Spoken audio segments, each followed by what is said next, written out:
Décédé le jeudi 2 avril dernier, aux environs de 10h30, c'est ce samedi 4 avril 2020 que la dépouille mortelle de Cheikh Djabri Oumarou Ismaïla a été transportée dans son village, Saï, à quelques 55 km de Niamey. Après environ 1 heure de route, l'ambulance transportant l'illustre disparu arrive à la grande mosquée de la localité où la prière s'est déroulée autour des autorités administratives, coutumières, parents, amis et connaissances. Le contexte mondial actuel dû à cette pandémie du coronavirus a obligé les autorités locales à limiter la convergence des populations vers cette mosquée de Saï. Ce matin, vous avez constaté vous-même, la mobilisation était grande à Saï. Chacun voulait approcher la dépouille. Mais avec les mesures que nous avons, que nous sommes obligés de faire respecter, ça n'a pas été facile pour les uns et pour les autres. On a pu circonscrire à un nombre restreint, et Dieu seul sait, ce nombre-là, il est restreint. On le dit restreint par rapport à la mobilisation, mais en réalité, il y a eu du nombre.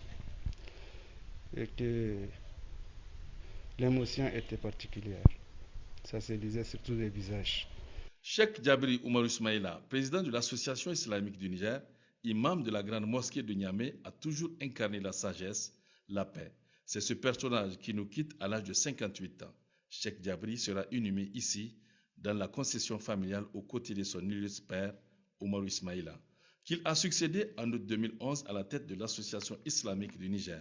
Ses collaborateurs, amis, oulémas et autres autorités estiment qu'il s'agit d'une grande perte pour le pays. Djabri qui nous a quittés était un homme affable, un homme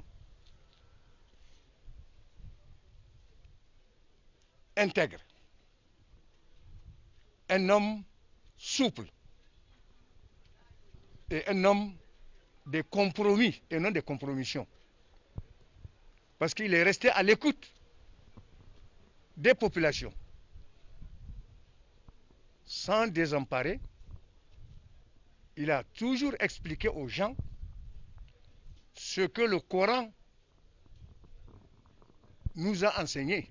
Non seulement nous remettre à Dieu et souhaiter que la terre sainte de Saï qu'il a vu naître l'accueille et que le bon Dieu l'accueille dans son paradis éternel.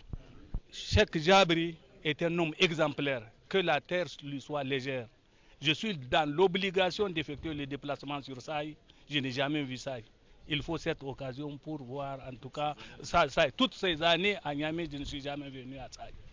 Mais la circonstance oblige, et je vous dis que c'est quelqu'un qui est vraiment exemplaire dans la société, je ne l'ai jamais vu en colère. Et quand vous le voyez, après chaque prière, il est entouré d'enfants qui viennent lui serrer la main. Dieu fait bien les choses. Sinon, 58 ans, c'est vraiment un âge de la maturité. Nous avons perdu un dirigeant fidèle. irma haddidarai doyge hingaze kan billahi allazi la ilaha illa huwa jabir arzandezano zama haye kan gaga sahaba da annabi da inna administrer da kul kan iga bay kul jago jabir ga. Ce qu'il faut dire, le Niger vient de perdre un baobab. Un grand arbre vient de s'écrouler au Niger et la Oumma islamique vient de faire une grande perte. Car Cheikh Djabri Oumarou Ismaïla est unique à son genre. C'est un homme patient, sociable et qui cultive toujours la paix et le pardon.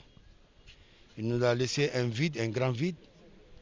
Et on ne peut pas parler vraiment des qualités de Cheikh Djabri. Parce que Cheikh Djabri, c'était un homme modeste, très très très modeste. C'est donc ici, à Saï, que va désormais reposer le Cheikh Djabri, un homme plein de bonté, d'humanisme, toujours prêt à trouver des solutions aux problèmes des autres. Cheikh Djabri restera à jamais gravé dans nos mémoires.